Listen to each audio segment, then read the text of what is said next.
মঙ্গলবার পেহেলগাঁওয়ের বৈশালী উপত্যকায় হামলা চালিয়েছে অন্তত 5 জন পাকিস্তানি জঙ্গি। সঙ্গে ছিল 2 কাশ্মীরিও।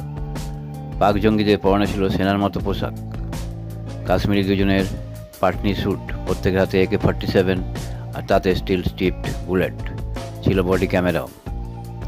ইন্টেলিজেন্সের দাবি 26/11 মুম্বাই হামলার মতো পেহেলগাঁও হত্যালীলার ছকও কষা হয়েছিল পাকিস্তানি বসে।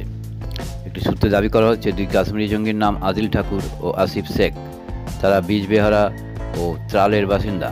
গোয়েন্দাদের দাবি 5 পাকিস্তানি জঙ্গিরা নিজেদের মধ্যে পশতু ভাষায় কথা বলছিল। এই ভাষাটি মূলত পাকিস্তানের খাইবার পাখতুনখোয়ার বাসিন্দারাই ব্যবহার করে। সীমান্তের ওপার থেকে আগাগোড়া হামলাকারীদের সঙ্গে যোগাযোগ রেখেছিল হ্যান্ডেলাররা।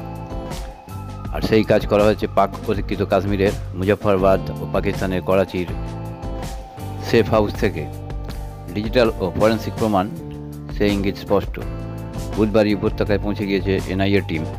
হামলাকারী হিসাবে 3 সন্দেহভাজন জঙ্গি স্কেচও প্রকাশ করা হয়েছে। ঘোষণা করা হয়েছে 20 লক্ষের পুরস্কারও।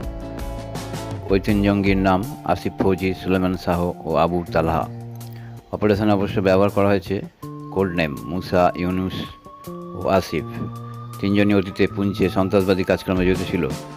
গোটা হামলার মাস্টারমাইন্ড হিসাবে নাম উঠে এসেছে লস্কর-ই-তৈয়বার ডেপুটি চিফ সৈফুল্লাহ কাসুরি ওরফে খালিদের।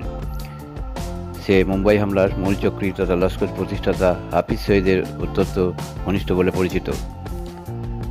এদিন তদন্তের কাজে যুক্ত নিরাপত্তা বাহিনীর প্রবীণ আধিকারিক বলেন, এই ঘটনাকে নিছক কোনো বিচ্ছিন্ন জঙ্গি হামলা ভাবলে ভুল হবে।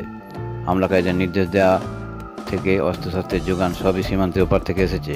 জঙ্গল থেকে সে হত্যালীলা চালিয়ে সেই পথে ফিরে গিয়েছে তারা।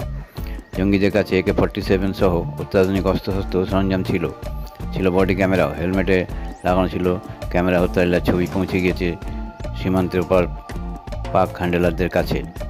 এরই মধ্যে ঘটনাস্থলের কাছে নম্বর প্লেটিন একটি বাইক উদ্ধার করা গেছে। প্রতিবেদন নিউজ 7 দিন বাংলা।